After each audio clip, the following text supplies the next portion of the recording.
Welcome back, ladies and gentlemen. Another episode of the Unlaced podcast. Big episode today. It's been a big year, as I always say. Can't wait to have this show out for many reasons because he's a good friend of mine. And before I do introduce him, I just want to thank everyone for coming along because you guys have been growing this podcast this year. Every episode, the numbers are getting better, so I can't thank you enough. Obviously, last week with Jimmy Crute, it was a belter of an episode. If you haven't seen that, go back and check it out because as soon as I mentioned his next fight in the UFC, the blood started boiling in here and I felt like he was going to hit me, Braden, but nonetheless, it was a great episode. And for anyone new here, please give us a like and subscribe. It's how we grow. And for the regulars that come back, you guys are the heartbeat of the podcast, so we thank you. Now, no further ado, it's the great man, Tommy Bugg, third time on the show, the most regular. Mate, it's a pleasure to be on here. I think we were just talking before. Yeah, third time in under 100 eps. And you could be like, you may make an appearance for the 100th as well. I've put the time in. Yeah, I don't know. Guys at home as well and girls, like, I don't know, what should I do for the 100th? Yeah, maybe you should ask the audience. Yeah, if it was your show, what would you do you reckon? I think a group session. I think the group sessions you've done have done really well. So yeah, man. How's life going anyway, man? How are you? Yeah, everything's going really well. I mean, we've been spending a fair bit of time together lately. I know, man. It's great. But in terms of, life in general, everything's going really well. Just feel really settled. From a work point of view, everything's going well. And then feel like I've just slowed down a little bit over the last 6 months. But for a good reason? Yeah, I think just focusing on work for me. And then training, I think everything starts from the gym for me. Routine. Consistency, and then I think everything builds from there. So it's been good spending a fair bit of time back home, which is around the Pakenham region. Yeah. My whole family's out there, so I've spent a fair bit of time out there, and my sister's got 2 young identical twin girls. So oh really? Yeah, 2 beautiful girls. It's good. What did you say? Unidentical? No, identical. Identical. So what the fuck? Identical. I think I said that. Did he? Okay, right here. Yeah, so they're cute, and it's good seeing them grow up, and it just it's good. It's just slowing things down a little bit. Well, man, it's pretty weird, like because you're an uncle now, and we're both 30. Yeah, no, it's wild, isn't it? Fuck, it's actually wild. Do you feel like, and we're both single, just throw that out there. Do you feel like anyone's tapped you on the shoulder yet, like family-wise being like, Tommy, hey, or not really? Maybe it's a bit different when you're a guy. Not yet, not too much. I mean, mum's always been on my back, I think, but I think for me, it's a big commitment, you're committing for the next, 60, 70 years. So yeah, it's a big call. It's a big one. So, I think for me, like work's been the priority for the past few years. But who knows? Yeah, 30 is it's a number, isn't it? So do you feel any different? Like, no, I don't.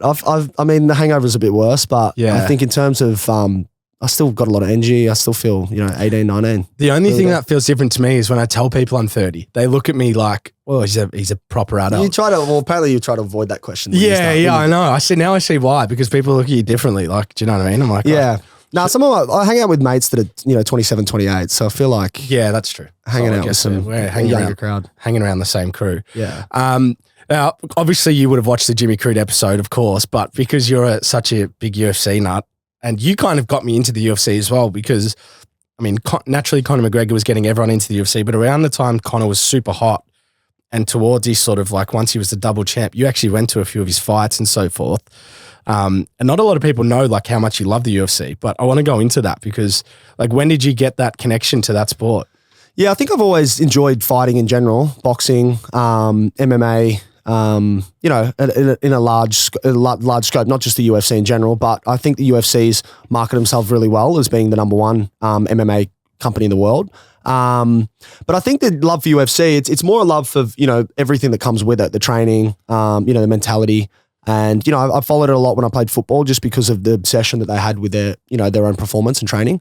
But I think my first memory of kind of watching it was early days with some John Jones fights, but took just a strong interest in it. And then, obviously any Australian fighter, I've watched their journey along the way. And yeah, Conor's a big one. I've got to meet him, I think we ran through on the last episode. So I got to meet him in LA. I've met Izzy before. Met Bam before, then obviously Jack, you're super close with Jack and I've met him a few times as well. So I just think, I think it's entertaining. I think it's not just a sport. It's not just a sport. It's got the entertainment side of things, which a lot of American sports do have and something that I feel like here in Australia we really lack a bit. So it's cool. It's cool to watch. Yeah. The thing, one of the quotes you told me, and this is before we went to Perth, and I want to go through our time in Perth together because we had the best time. Which part? the whole trip from start to finish. Shout out Emilio too. Emilio was with us. We all had a house. It was fucking awesome. But you told me, and you'd been to, obviously you'd played in the AFL. You'd been to pretty like well covered across sport, especially the American sports. You've been to almost every sport you can go to. And you were one of the ones that said the UFC from an event or like a fan experience is the best you've been to. And when I was going to Perth, I'm like, I can't wait because of what you said. Yeah. And then when we got there, I think the arena size was perfect. And it was funny when we asked Jimmy Crude about this because he was so lazy on his fight. He didn't even notice like how good it was. Yeah. But the atmosphere was like off its head. The way they like stage the fight, they prepare you for it. You know what's going on in their life and then bang. Yeah, I think they do a really good job. The whole build up to the fight is really special. And it doesn't matter if it's the 100th fighter on the list. They're going to find out the stats that that are entertaining and that people are going to be attracted to, and they're going to use that. And I just think their promotion and their build up to the fights is really good. And then obviously in person, you're seeing two people, try to kill each other in a cage. Yeah, it's like modern day gladiators. Literally. So I think it's cool. And then the Perth experience. I think Perth in general. I saw Connor fight Dustin Poirier. When he broke his leg. When he broke his leg, yeah. Yeah. That was amazing because it was in Vegas. Fuck. Big fight. Your wife is in my DMs. You were there for that. He was meant to go to the after party. We missed it. He was meant to be there, but he said I think the biggest thing about that was, Vegas, I think it holds 20 or 25,000, but that was packed. And then, from a UFC point of view, obviously you can tell like with the capacity of the arena, like they're super selective because they want it to be a sellout. But you would know from the audience how entertaining it was and how crazy, good it was. hey. Yeah, I remember like Bam Bam would just stand up and just wave his towel and like get the whole crowd up. I'm like, what the fuck? The good thing about the Aussies too is they get around the Australian fighters. And they drink like whilst they're watching the fight. Like there's no professionalism on the sideline. It's like we're getting hammered if we can. Nah, it's kind of like there's no other real sport in cricket maybe a little bit. Yeah. Bay 13, is it? Yeah, Bay 13. Yeah, that's probably the closest it comes. Yeah, but that has got police presence. Like UFC's, it's kind of chill. Yeah. Well, they've got they just announced they're coming back in December or November. So. Did they say, is it going to be in Sydney? I feel like Sydney's due. Yeah, Sydney. Yeah. It's going to be a Sydney fight. We'll probably be there. We'll be there. Yeah, we'll be there. Actually, I got to tell you off air, it'll be announced soon, so I'm not hiding it, but I can't say it publicly, but Jack's got a fight. Yeah? Yeah. Very nice. It'll be good. Very nice. I think you mentioned something. Yeah, it was brewing, but now it's like pretty much done. Yeah? So that's good. It's going to be exciting. For the overall experience in Perth, can you describe it? I mean, like particularly around the fight from your eyes, because you can compare to being at a Vegas fight, but was that special? Because I don't know why it seemed like everyone there walked out of it and said that event was one of the best UFC events of all time. Like some guy who works in the UFC said Volk's entrance was the best and biggest entrance he'd ever seen for a fighter. And I was like, really? Like it felt like that. I mean, definitely. I think it was more electrifying than when I was in Vegas. And I don't know if that was just because I was more, more lasered in because of some of the Australian fighters that we know. But yeah, man, it was something special. I remember leaving and just everyone was smiling. You know what I mean? And we were having beers. I remember me and you messaging. We got there. What time did we get there? 7 a.m. Yeah, we're messaging at 9:30. I'm like, man, I'm starting to struggle to see out of this right eye now. Yeah, it's good. It was weird. It's good. It's good fun. We're getting hammered. Yeah, it's good fun. And I think Perth as well. I think the reason it's obviously really successful. That's why they're coming back. But because it's not here that often as well. When it is here, like everyone, it's obviously a sellout straight away, and everyone makes the most of it. Yeah, there's a stat around Australians that we have the most pay-per-view buys like for our country per capita, like in the world. So we have like a large portion of our population that want to watch it. That's obviously why they're investing so heavily back into Australia. Who for you are your favourite fighters? Like when they're on the main events, like who are the ones that's a no-brainer to buy it? Connor, obviously. There's probably a few. Connor, John Jones, Sugar. Sugar. You like Sugar? Sugar's cool. You like the showmanship, don't you? Yeah, I do, yeah. That's one thing actually I really liked about you with footy, which we're going to go into. We'll get there, but I think I loved it anyway. I love the purity of just the competitiveness, the build up, it's me v you who's going to win, and I love everyone putting it on the line, and I think with UFC that happens. So it's really good to see, but just back on the UFC stuff, probably Connor, John Jones, Sugar. I like Jack. Obviously, there's Yeah, now because you know Jack to the level you do, when you watch him, it's going to be different now, eh? Well, we watch him in Perth. Well, Perth, you already invested, but like now even more so. You've been around him heaps. Yeah. And he's the best bloke ever. Nah, it's cool. He's a legend. Yeah. But it feels like you're part of the team, so it's cool to watch. It's cool to watch those ones. They're probably it, I think, for now. Yeah. Okay. Well, I want to talk Conor McGregor because the Ultimate Fighter is going to be coming out. He's obviously the fight with Chan's not booked in, is it? No. Jimmy Crute reckons Conor's going to get pummeled. But you're very close. You love Conor. 2 years out of any sport, as we know. Yeah. Like I remember, you probably saw me running around in the NPL, and I saw you running around for Old Caulfield. After a couple of years, there's a TikTok up there. I would hope would get brought down very soon. Yeah, didn't I put that up? That went viral. What did I say to you? I can't remember what you said. Should get it up. I lost. We were losing. We were getting belted. Yeah, you were breathing, and you come off the bench. You said the funniest thing, and it went viral on TikTok. I know, it's funny. It's funny when you're in it. It's such, and you would know this, but it's such a grueling and grinding lifestyle that every focus has to go into it. So when you take a step out, and I think it was for me 4 or 5 years since I played, and then I went back to Caulfield. Yeah, that's right. I'm super grateful to do it because obviously I went to Caulfield Grammar, so to play for the school. My best mate, or one of my best mates, was captain at the times, and my roommate, and then John O'Rourke, who I played with at Giants. He was playing there too. We had a stacked team. We didn't win much, but it was a good team on paper. Yeah. But the thing is with that as well is because everyone kind of expects you to perform still. Yeah. And you're like, dude, I've been out of, it's like I'm practically an infant coming back in. Definitely. My brain wants to do this, but my body can't. Yeah, the quality of VAF is fairly good. So I think the one thing I loved was training, just getting back there and having a kick, and there was no expectation, just running around. That was the fun part.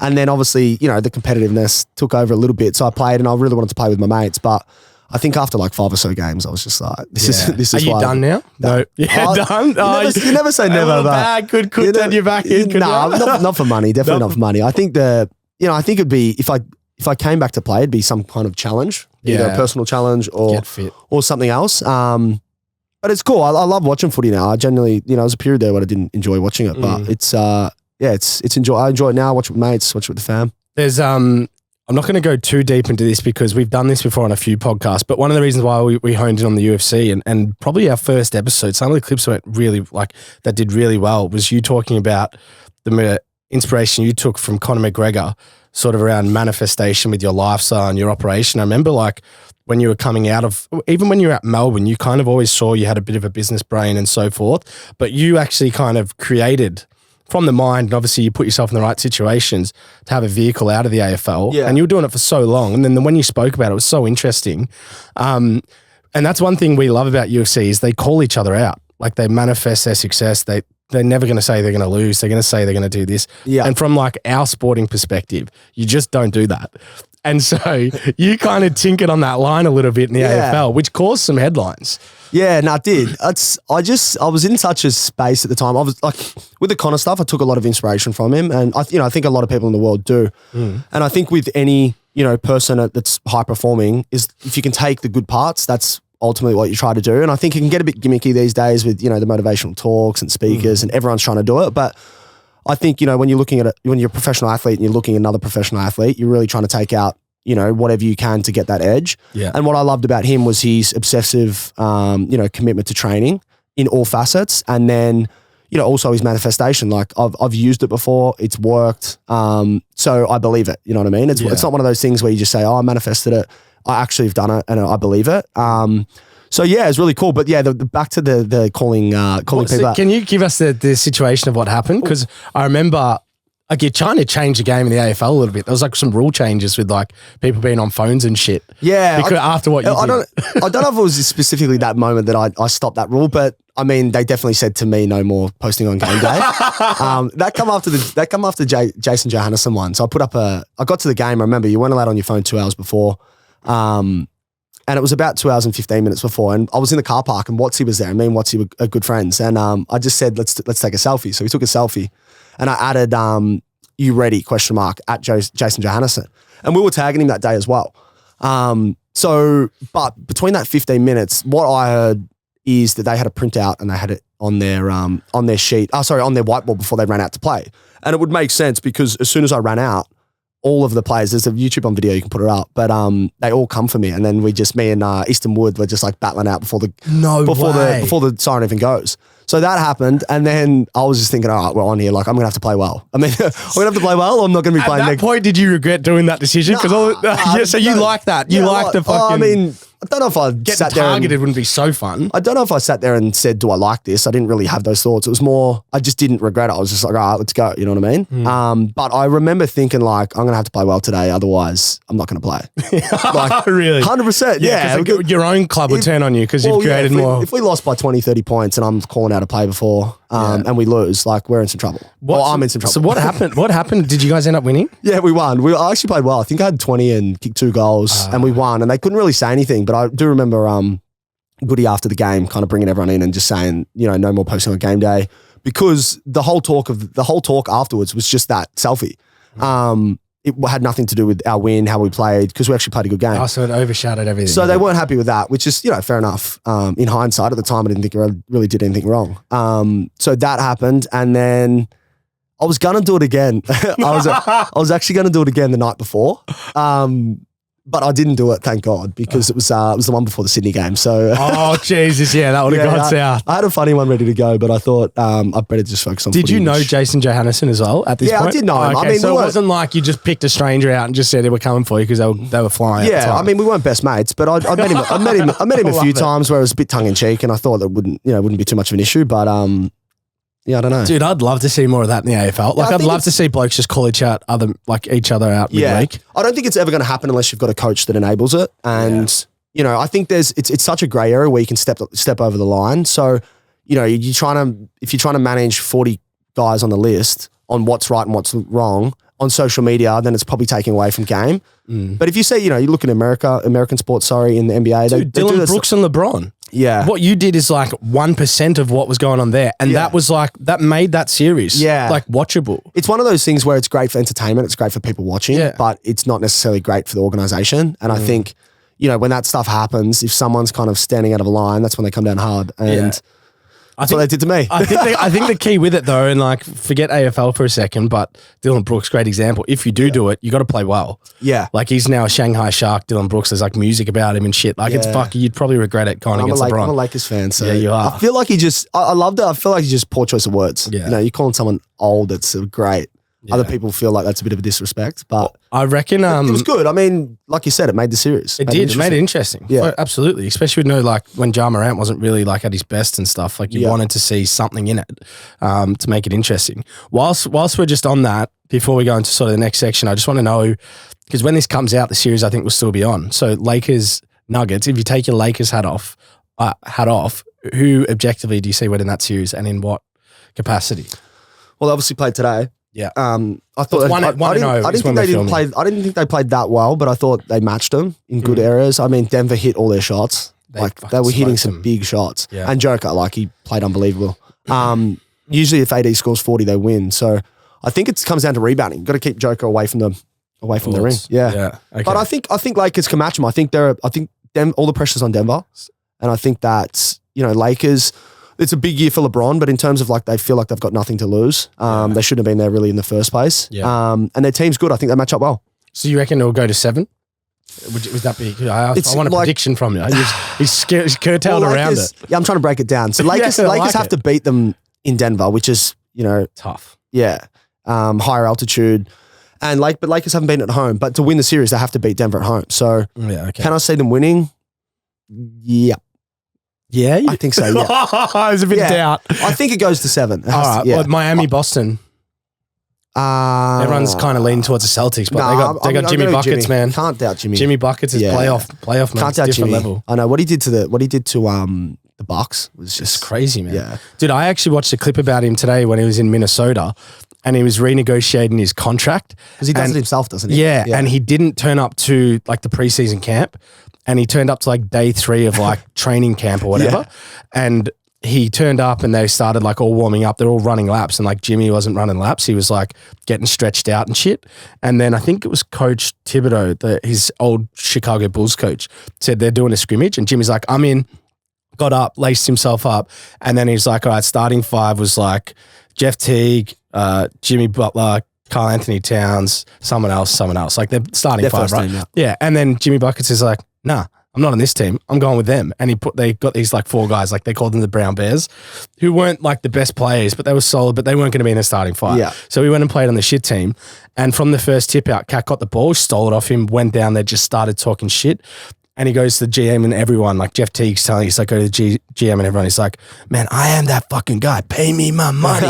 And like Derek Rose and shit on the team, like laughing and like they burnt him. Yeah. He's that kind of guy. Well, if you've seen much of his upbringing, He didn't have a mum and dad. Yeah. No mum and dad, homeless. So he's had a pretty tough upbringing, but it's cool. Like you can just see he's an ultimate competitor, and when you watch someone like that, it's hard not to disrespect and enjoy watching him play. I agree. Speaking, you're a big competitor too. And one of the things I was always interested in how you would translate into like normal life, because I struggled like naturally with when it's like X's and O's and points, and you've got something to prepare for every week in regards to like a performance on a big stage. We're used to. But then the vehicle you created to walk away from Carlton at like how old were you when you left AFL? 25. 25, and you created Zooz. Yeah. Or you're co-founder at the time, right? Yeah. Now you're the CEO running the business, and it's just extrapolated out to a multinational business, and you've got a lot of employees.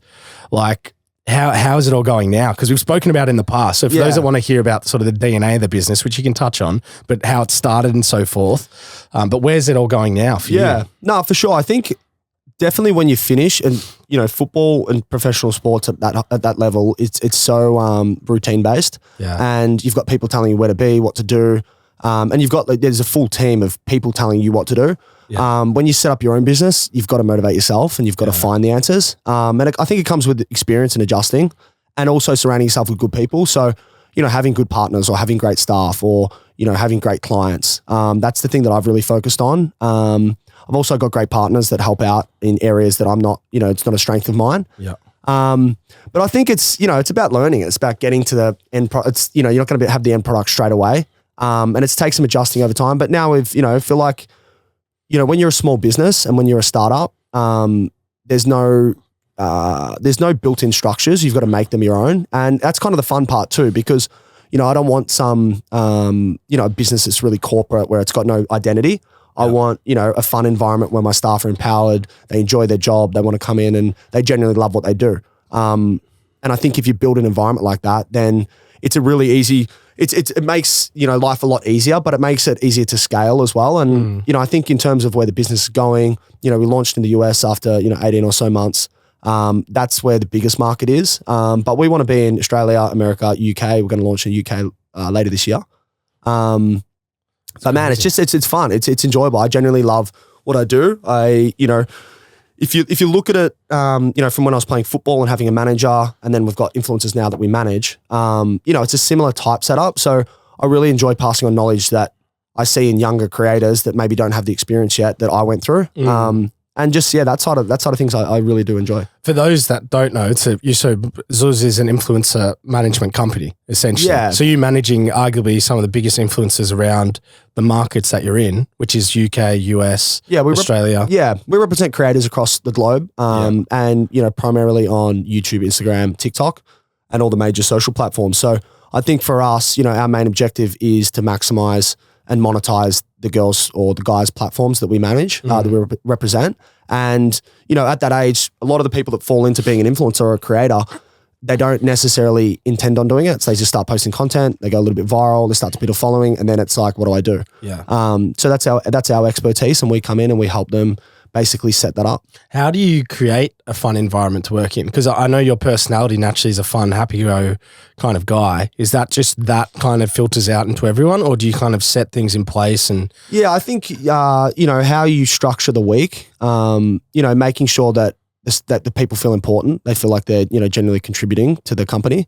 I think that's number one. I think having a flexible schedule, I think that's important. And letting our staff work from home. If they're hitting KPIs, working from home, I think that's a big thing. Cool. Yeah, it's modern day work. And then also catching up as well. It was hard during COVID because we couldn't have face-to-face, but every time I catch up with the team and we catch up properly, it's fun. I feel like our team's really young. Our team is across social media as well, so they understand what our talent want. They can deliver, but Our team's fairly big now across here in the US as well. So we catch up globally, and it's I was going to ask how many people are working now within the company? I'll have to check the final number, but it's above 15. Wow, that's crazy, man. Yeah. What from an AFL perspective? Like, because you've obviously been under some great coaches. You got Kevin Sheedy, is one of them. I've actually, my coach. Who did I have? I had you go through them? Choco Williams. Yeah. Kevin Sheedy, Leon Cameron, Paul Ruse, Simon Goodwin. Wow. And then who was Carlton? Was it Bolts? Yeah, Brendan Bolton. Yeah. That's a big list of like big names. And then obviously you've had your own sort of internal management like that you've worked with through your career.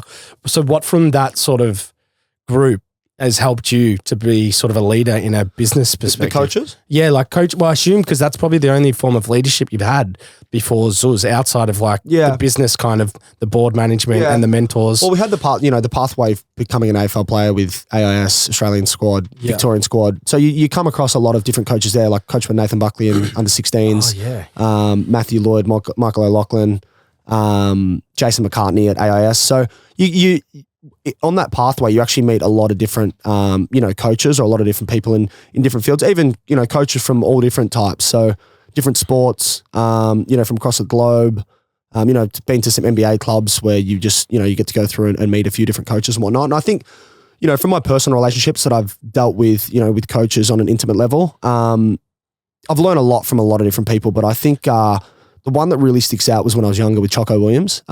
He was great. He was all for the players. And I think the one thing he taught us in our first year before we played AFL, because we had the NEFL year as well, was just like stand up for yourself and just, give it your all. And he's a competitor and he shows his love like through tough love. So he really wanted the best, and he would yell and scream and really, demand excellence. And, I think he really pushed, and I saw him, nurture a lot of players and really get them to a high level. And I think the one thing I would take away from him is just like sticking up for yourself. Sticking up for yourself. That's good. From an employee perspective with the people that you're managing, like, is there anything translated over from, because I know footy coaches are renowned for giving hairsprays and stuff, but like, have you noticed you've taken anything from some of those guys into your own operation? I don't think I've ever yelled.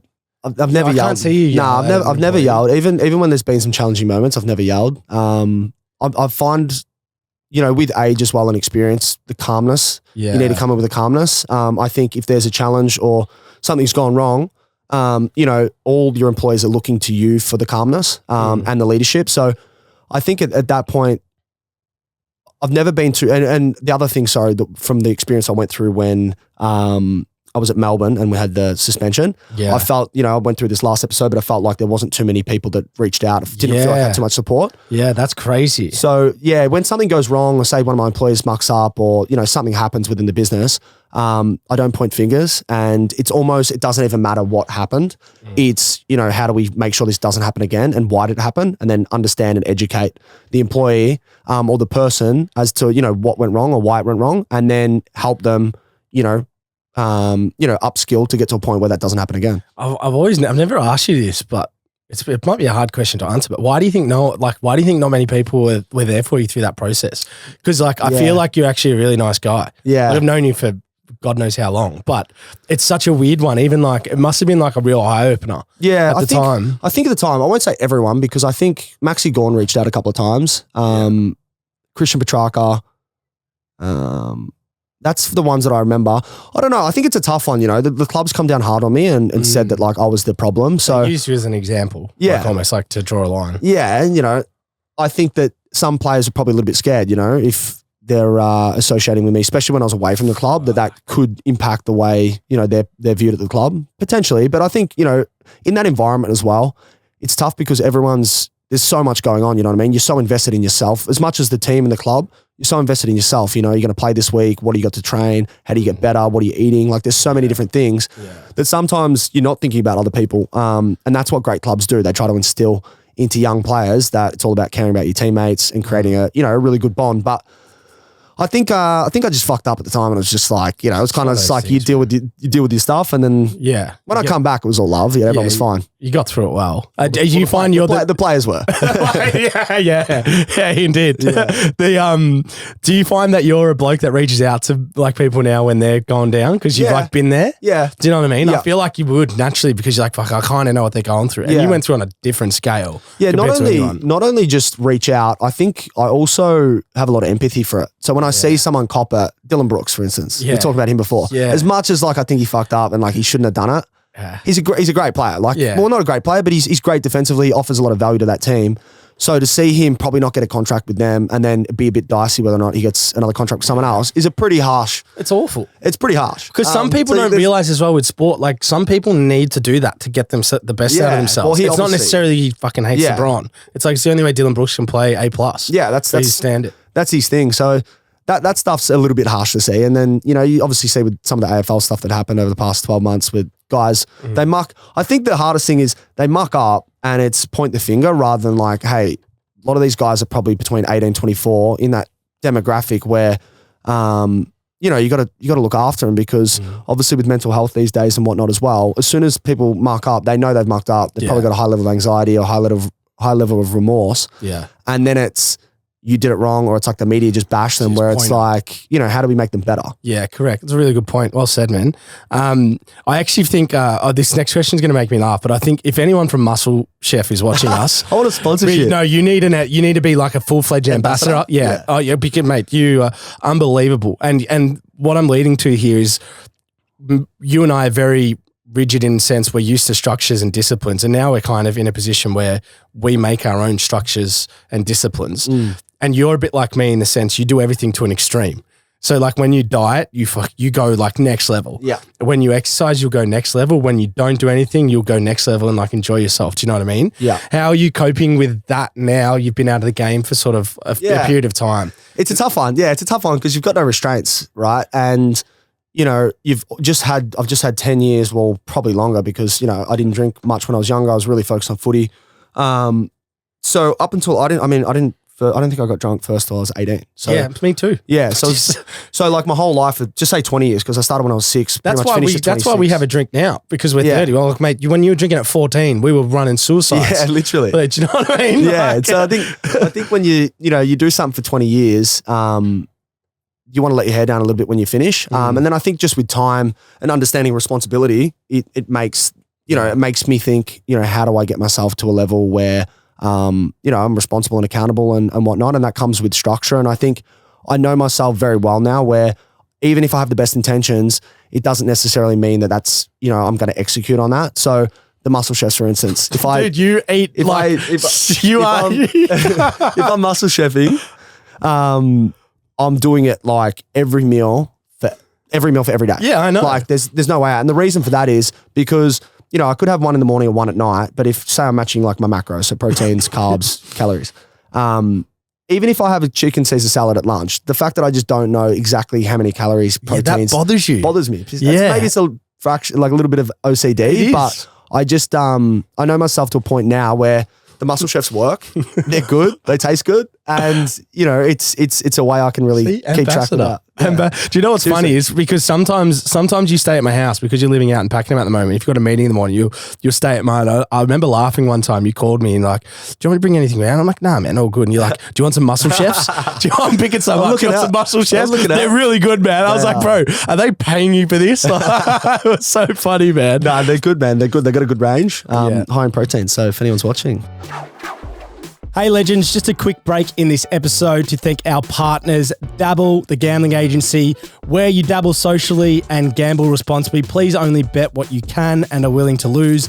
Now, Dabble is one of the great platforms out there. I absolutely love using it. Very similar to Instagram, where you can follow some of the head honchos in the different sports, copy their bets and get some good wins on the board. Now, fortunately for me, I've been working with Dabble for over a year. This year, we are doing a stream every Tuesday night. It's called Jake's Take. It's from 7 p.m. to 8 p.m. where you can go in the Dabble app. You can join me. We get guests on every week. We bet on the dogs. We have an absolute ball, and they're talking about sport and cutting up the shop around what's going around town across all codes. So come on down, check it out. Dabble socially, gamble responsibly, and let's get back into the episode. So when Tommy Bugg wakes up now, you're not waking up to be the best footy player you are. What are the sort of drivers and motivations that sort of are getting you going now? 'Cause obviously you got your business and stuff. Yeah. What more intricately is it? I think my day starts off with gym. So get to gym, do a session, and that's usually early. I usually get up at 6:30 and do that. Then I'll head back home, check my laptop, just see anything urgent that needs to be done, any emails overnight. And then I've got, you've usually got meetings that are already set up in advance. And if I'm not doing that, then, I'm catching up with talent, catching up with staff members, looking for new opportunities for us to grow. Obviously we've been in the US for a period of time now and it's growing really well, but then we've got the UK coming up. So there's always something to do. But I've noticed that, if I start my day off like that, it gives me a lot of time. I'm not in a rush. And I think that's really important for me each day. Your communication skills, I reckon, are so advanced as well. Like with the way you speak now, people probably like 30, yeah, probably. But like you were doing this, like you were speaking like this when you were like 24, 25. I don't mean like this, but I mean from a business perspective, how you engage your employees and partners. Did you find that's like sport driven as well? Or is that just like your upbringing? Or did you work on it in a sense? No, I think it comes with confidence, and I think it comes with, humility. Like I don't think I know everything. So I'm always, reaching out to different people that are specialists in the areas. I've got mentors, and I'm inquisitive. So I'm always, if I don't know something, I'll Google it. Hence we're looking at before. Yeah. So if I don't know it, it's just, I want to know, chat GPT now, but if I don't know something, I want to know it. So I've always been, like I said, really inquisitive on something, and business, business, money, all that kind of stuff.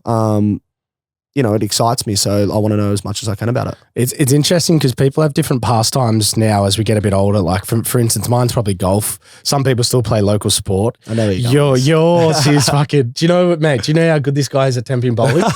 He takes temping bowling so serious. I knew you were good because when we were younger, but I thought that was like, you had a good game.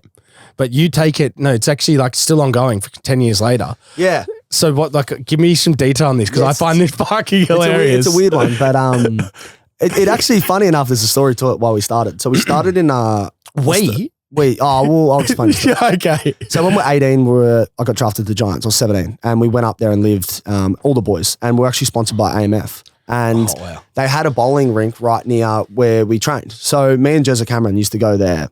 It was two free games per day. It was this little blue laminated card. That is a joke. But we were going there so much that we obviously made friends with people that work there, and they were like, you can come in whenever you want, as long as the lane's not getting used, you can use it. So me and Jez on our day off, we'd bowl like 10, 15 games. Wow. Like to the point where we'd wake up sore the next day and we had training. But we still did it anyway. And it was just, it's one of those sports or hobbies or activities. It's just enjoyable. You sit there with the guys. I mean, we could probably do anything together. You know what I mean? Yeah. If we're throwing a ball down an alley and it's a little bit competitive, then it's cool. But so it started off then. I bowled a lot, and I hadn't really done it for maybe a few years. And then my mate from back home, he's really into it as well. So we just started bowling again, and then. We've been watching it and obviously taking it pretty seriously, and we've got our own balls now. You have your own ball. How do you get your own ball? Where do you get that from? The temping bowling places? They're actually hard to source. Exactly. Well, funny enough, the best in the world is actually a guy by the name of Jason Belmonte, and he's from Orange, New South Wales. So he's actually Australian. He's an Australian guy. He's an Australian guy, yeah. So I'll show you. Can they make money?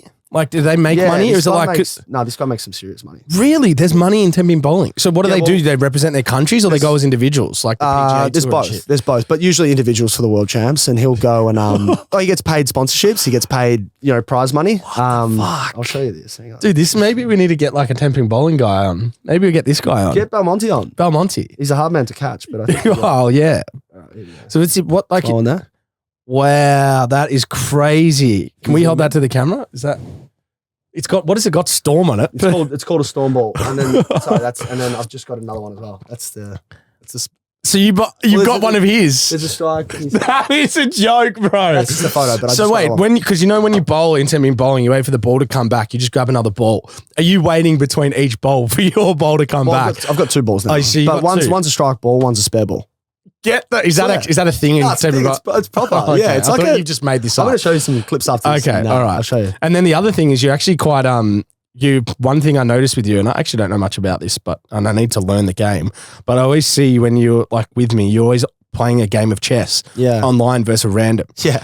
And I'm like, like It's really, random. like you go quiet when we're like sitting down for like 5 minutes and like you make your move and then you come back to earth. Yeah. I've noticed that. Like what's going on there? I feel like it's for me, it's like almost meditation. It's an interesting sport.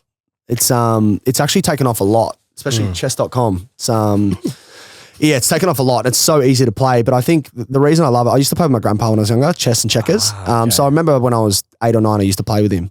So I learned the game then, but it's an interesting game because if you make one mistake at the start, you can the game's over. So you really have to, it makes you really think. You got to think 5, 6, 7 steps ahead. And I just love it. And it's competitive and I can sit there and do it on my phone. So Yeah. I don't do it all the time, but when I'm sitting there waiting for a meeting or I'm like bored or it's like, about to go to bed, I'll play a game of chess. That temping bowling fucking thing's got me, man. 2 balls, Bro, we gotta go. striking a spare ball. Yeah. So what, like, can you give us an insight? Like, what's a good game for you? Because obviously 300s, what's the max score? 300. max. Yeah. Well, my max was before I got my balls was 229. And then my mate just bowled a 244 the other week. And then I got this new ball and I bowled a 245. So I've got him by 1 pin. Wow. Yeah, he's burning. Wow. He's burning. Excuse me. That's unbelievable. That's a lot. But the pros, I mean, I've looked into it. The pros average 200 roughly. Oh, really? So Yeah, that's the like an average game. No, yeah, so they'll bowl on average 200. But some of the high scores are getting like perfect games, 270s, 260s. Me, man. Yeah. But I mean, I don't think there's been a professional AFL player go to professional bowling. So Wow, you'll be the first, you and Belmonte. it might be on there. Buying Tommy Bugg balls. Yeah, well, they don't. Bobby Boss Dogs. Yeah. I feel like they need a bit of, I can start calling out other bowling players. Yeah, just start coming in. Yeah, you ready? Oh, mate. Well, life's changed for us quite a bit. For those who don't know, obviously the previous episodes go into a bit of our history, but we did have a joint 18th. So I've known Tommy for a long time. We've kind of grown up sort of through our adulthood together in a sense because we both had similar journeys, like real young into professional sports, real young came out, real young still figuring shit out. Do you know what I mean? But we're both single.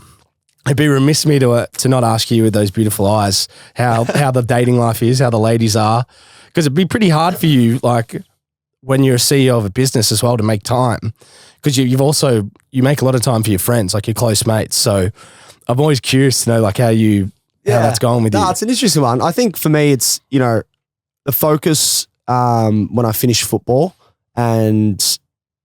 Yeah, at that, mid-20s was to focus on work. And I've had obviously past relationships I've had past relationships and with them, they just, I guess for me personally, why are you smiling? Because I know your past relationships. Yeah, no, I think for me, just, exiting that really, really made me realize that I just need to focus on myself for a minute. So that's what I've been doing since then. And I don't want to force anything. And like I said at the start, like it's a big commitment, you know what I mean? In terms of if you settle down with someone. It's a massive commitment, eh? So I think for me, nothing. I'm not dating anyone. Because you had like, and I hope you don't mind me saying it, but you had like with your ex, you had like a public breakup. Even though it was like a really good breakup, it was still like out there. And I was like, fuck, man, that's just like full on. Yeah. So I was like, man, that would put me off like dating. But you've been pretty good. Like, you've always been good like that. Yeah, it was interesting. I mean, obviously we're together for a minute, 2 years, like just over 2 years. Yeah. But yeah, we broke up and we're on good terms. And, but it's one of those ones where like, I've played football, was in a relationship that was public, everything's public. I like my privacy. Yeah. As much as that might be hard to believe sometimes, I really do. Yeah. I grew up in the country, grew up with, on 5 acres and, 15, 20 minutes to civilization. Pleasures, so real simple. And I think with age as well, you really start to enjoy those simple pleasures again. So I think I spoke to you about this the other day. Because obviously when we were younger, we probably would have slid into girls' DMs and probably up until late, maybe I have, but I've made like a bit of an executive rule to myself. I don't do it anymore. And I think you're going to get exposed?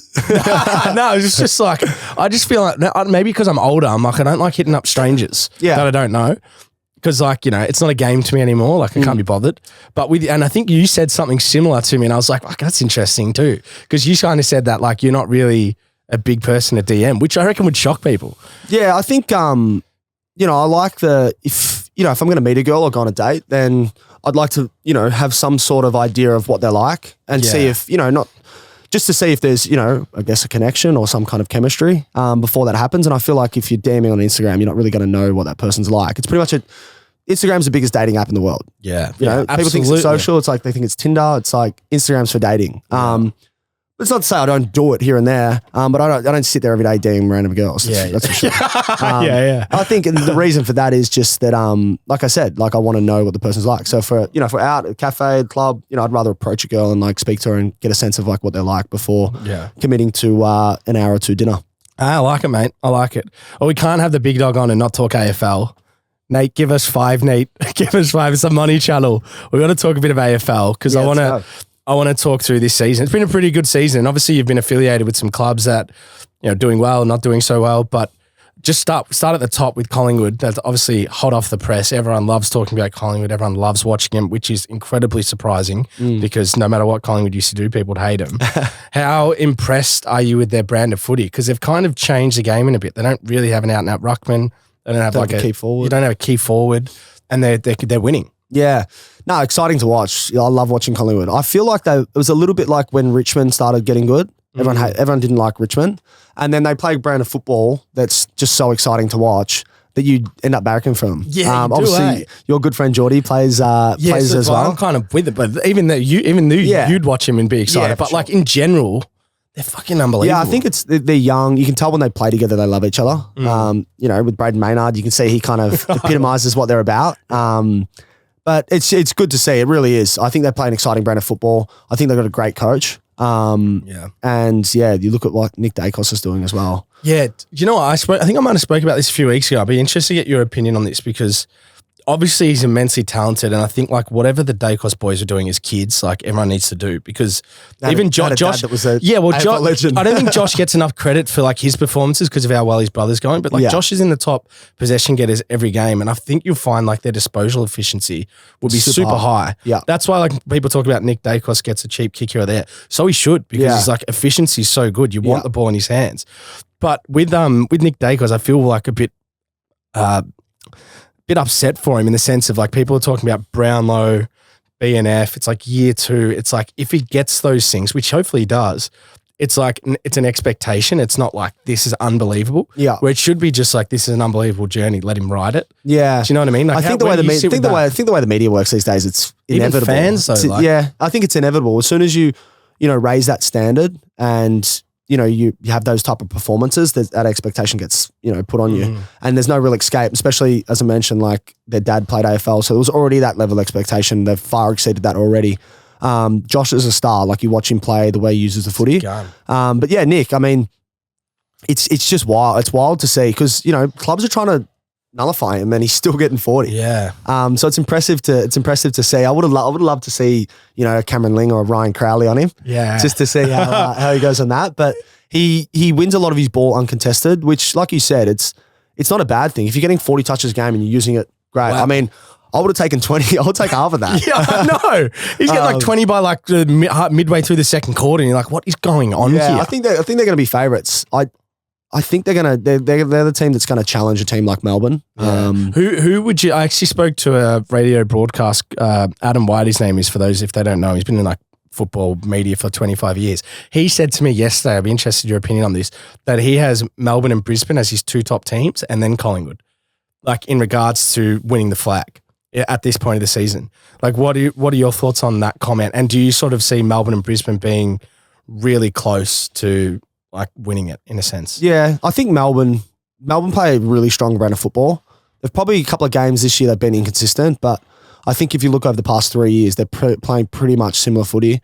They've got some stars. Like their list on paper has to be the best in the AFL. Yeah, has to be. Their trade period too. It's even got even scarier. Yeah, I know. Imagine when they bring in the mid-season trade. I know. Everyone wants to play there. But I think Collingwood. I don't know about Brisbane. I think they play really well at home. Well, Brisbane, and to be fair, that comment's probably right, but Brisbane are the only team that's beaten Collingwood and Melbourne. They've beaten both but at they're home. Both at the Gabba. Yeah. So I think it'd be interesting once they come down to the MCG and play a few times to see if they're legit. But obviously, great list. They've got a great team. But I don't know. Collingwood just keep doing it, man. They just keep finding a way to win. Yeah, I know. They never give up. I don't know. It's kind of one of those things though. Like it's such a long season. Like surely you got to have a dip. Yeah. Like if I was a Collingwood fan, I'd be okay with a dip soon because you want them peaking at back end of the year. Yeah. And they're peaking now. But I don't know. Maybe that's their standard. I think they've just got a great got a great game plan. So it doesn't actually matter if one of their key players falls out, because someone else steps in and they play a really exciting game. But really exciting brand. But I think the best thing that AFL have done over the past kind of 10 years is equalise the competition. I know they set out a goal 10, 15 years ago. They wanted equalisation. They did that through, cutting certain spends at the bigger clubs. But if you watch the footy these days, even if North Melbourne are playing, which have been a side that's predominantly been at the bottom of the ladder for the last 2-3 years, there's still a genuine chance you don't know who's going to win on game days. So I think that's really exciting. The fact you can tune into any game and you don't know who's going to win. Yeah. I reckon, around the 2000s, you knew every game you're watching, like who's going to win. Yeah, correct. Yeah, there was a clear bottom 8, clear top 8. Essendon, Geelong, St Kilda. Like you had these teams that were, they're pretty much going to win every single week. Do you actually? It's funny because I've got this opinion with Melbourne on their squad, because they obviously won in the was it 2020, 2021? When did they win their flag? 2020. Yeah, something like that. Yeah. Anyway, I think with their squad, like they'd want to win 2 or 3 in this window, because like I think they should win it every year with their team. Yeah. But it's funny, you told me when you left them, like that this squad's going to be like a serious team, and I reckon they're on the back end of being pretty.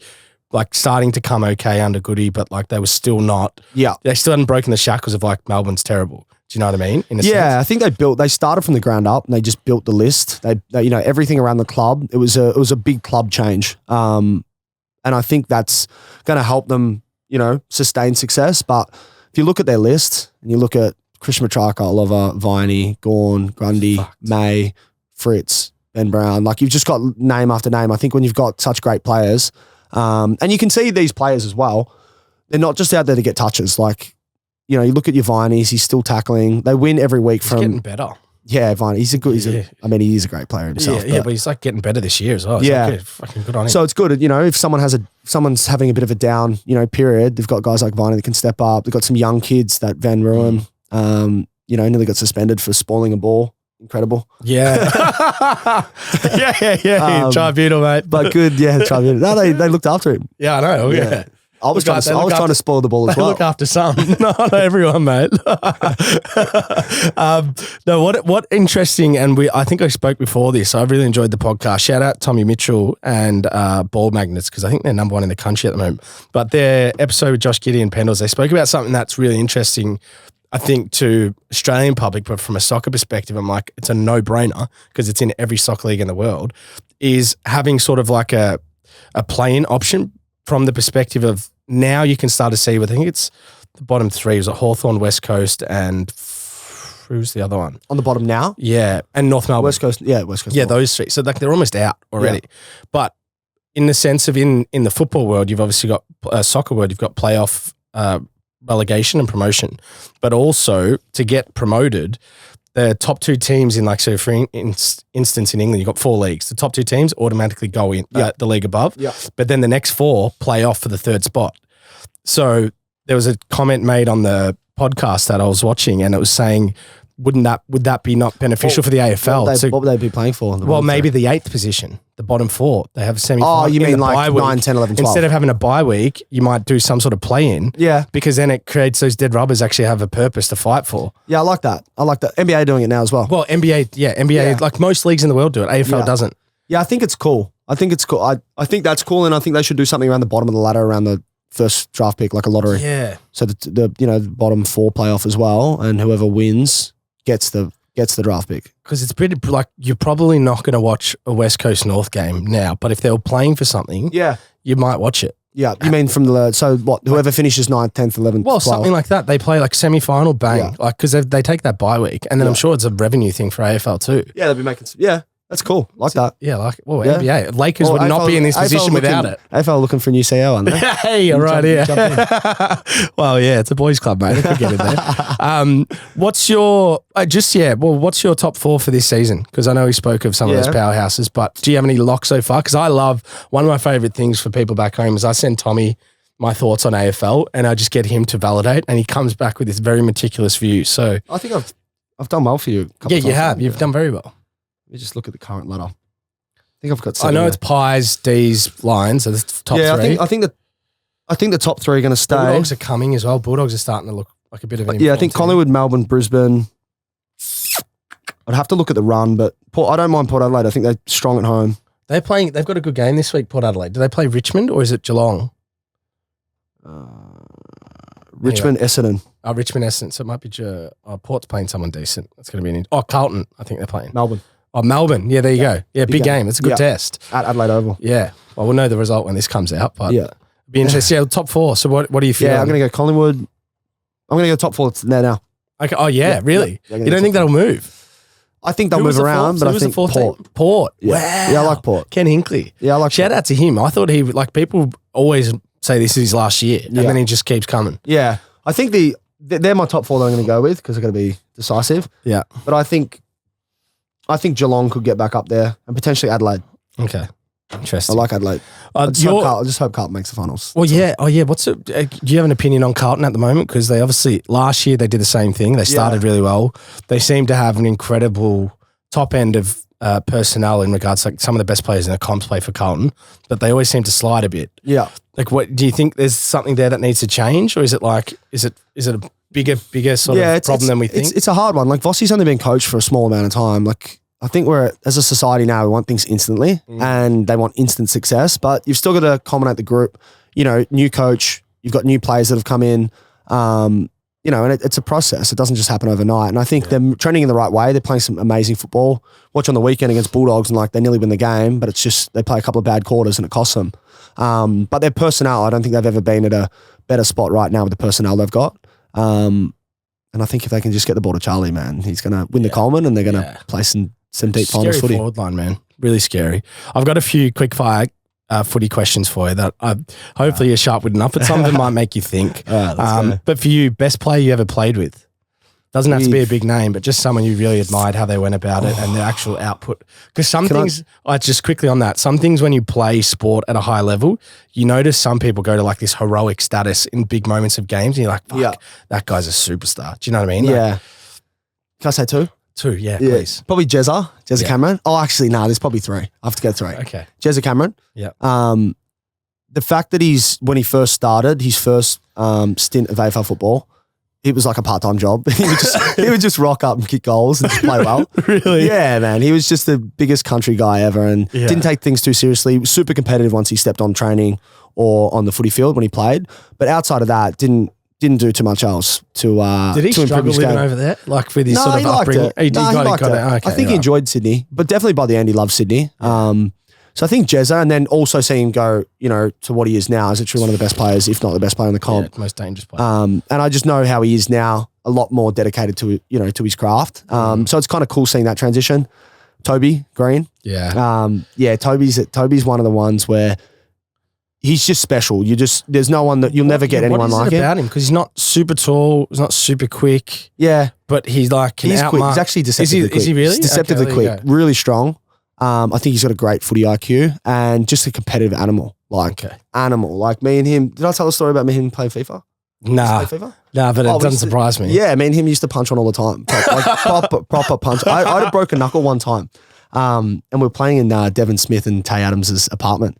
And we started playing and it was for the chat. I'd beaten him. We used to keep tally on a whiteboard and I'd beaten him in the tallies, but he used to always think he was a better player. And probably won't mention this ever again, but if he's watching, he probably had me covered. But it was the glitch in the FIFA game where you could just kick goals that weren't realistic in real life. But I just knew some little glitches. So I'd kick goals and he would burn. So we used to play these championship matches and that was everything on the line. We played this championship match one day and he kicked a goal. I kicked a goal and celebrated. And he hated like taunting. Then he kicked a goal, celebrated. In the game or in real life, you were celebrating in front of him? No, in front of him. I was giving it to him. And then I kicked a second goal, celebrated again. And then he's kicked another goal. So now it's 2-2, like giving it to me. Like we're almost punch on at this point. And the game's still 60th minute. Anyway, then I get a red card. And it's like the 70th minute. Oh, no. Anyway, then he kicks another goal. So he gives up 3-2. I got a red card. It's like the 70th or 75th. Like, I'm not going to win. Red mist starts to come. And I'd thrown a pillow at him earlier when I kicked the goal. So he's screaming. He's grabbed the pillow, thrown it at me. I've ducked. The pillows hit the power switch and turned the whole PlayStation off. So not only like I'm saying I want to reset. I want to reset from the game. And he's going, nah, we got to get back to 70th minute, 3-2 red card. And I'm like, nah, we're resetting the game. So he wants to fake make the game for 70 minutes, do the sort Get it up so we can go again. That's bullshit. And I said, nah, reset. Like you hit the PlayStation out, bro. Anyway, so we end up punching on from that. I remember, like I had a broken knuckle, and me and him in a headlock, and Tay Adams and Dev Smith had to split us up. But I think with Toby, like he's so loyal to his mates, and that's when he's a little bit younger. He's a bit of a menace, but no, we used to have some good battles. But yeah, we used to punch on over FIFA. So you got Jezza, you got Toby, who was the third, and then probably Christian Petrarca. Yeah. I mean, I played with him. He was starting to play some really, really good football before kind of my time ended at Melbourne. But to see where he got to now, there's no coincidence. He works really hard. He's super dedicated, and I think when he was younger, he was a little bit just more like rock up. Just kind of take things not as seriously. And I just feel like he went through a period where he realized how good he can be. He's super dedicated now. Yeah, man. Like you see him go to Germany with Red Bull and stuff, the training camps. Everything. I think, even the way he's got his cooking TikTok. Yeah. Give him a little shout out for his cooking TikTok. Yeah, it's good. It's good. It's Italian heritage. Yeah, good on him. Hardest or toughest opponent you ever played against? Who for you? And I don't reckon it might be the biggest name because you played quite a wide variety of positions. Yeah. It's probably, I played on Steve Johnson one day, at Skilled Stadium, and I think he kicked 4 and had 30 on me. Shit. So it was a tough guy. This is like early days. That was tough. He was a star. He was hard because he doesn't look like the fittest guy, doesn't look like the quickest guy. Like he's definitely from a physique point of view, doesn't look like he's going to be super strong, but man, he was super quick, super fit and super strong. Yeah. Interesting. So him, probably Ablett as well. Ablett was just on another level. You couldn't play him at peak Ablett? You would Gold Coast. It was at Gold Coast. Yeah, that was like peak Ablett, man. Yeah. So he had 48 touches and shit. Yeah, he was doing whatever he wanted. Yeah, like we would tag him and he'd have 30 and 3 minimum. Yeah. Like if you could keep him to 30 and 3, it was like a win. Yeah, exactly in that team. Probably them two. Them two are hard. Oh, good ones. Yeah. What about this one? This one might make you think. I'm interested to know this, but like a welcome to AFL moment when you're like, holy fuck, like this is the AFL. This is big. What game? It was a tough one because we played a Giant. We never played in front of big crowds. But I think no specific one. I remember playing Hawthorn one day. We got beaten by about 120. And it was at MCG. And I remember thinking like, fuck, this is gonna be a long road, you know what I mean? It would have been hard days, early days, man. Yeah. So like those I think those moments of just, being super grateful to play football. Like if you were going on and get beat by 100 points, as much as, hate losing, I was just grateful to be out there and experiencing it. And I played a lot. Me and a lot of the other boys played a lot more games than we would have played if we hadn't been drafted to Giants and been drafted to another AFL club. Yeah. So I think just being grateful in that moment. But I think in terms of like when I started playing well, when I started playing some good footy. So in my first year, I think I had a couple of games where I had 28 and then 30. I kicked 4 against North one day. Like I think the games where you play well is where you feel good about yourself. You feel like you're making progress, and ultimately that's a really good feeling. I love that. Now we're going to round out with a common question we ask on the podcast, and I don't know if we started this trend last time you were on, but we kind of attest 3 traits to people in sport or business or life that are pretty important, and all 3 together are critical. But the one that stands out to you the most to like sort of make you who you are today, out of resilience, drive, and ambition, which one would you say is probably more critical to making resilience, drive, or ambition? Yeah, all are important. Probably drive. Yeah, I would say drive. Yeah, we haven't had drive for a while. There we go. Well, I think the ambition one. I think, obviously, all of them are great. But I think if you have ambition without drive, you're not going to get anywhere. The resilience side of things, I think that's something you learn with experience. But initially, you don't need resilience to get where you need, but you need drive to get where you need. So that's a good breakdown. That is very good. Wow. Clip that. Mate, clip that. Well, look, you might be back sooner rather than later with the 100th episode coming up. But, mate, glad to see you kicking goals in business and life. And third time on the show. It's been a big one by Bobby Bostock. So thank you, mate. No worries, mate. Here we go.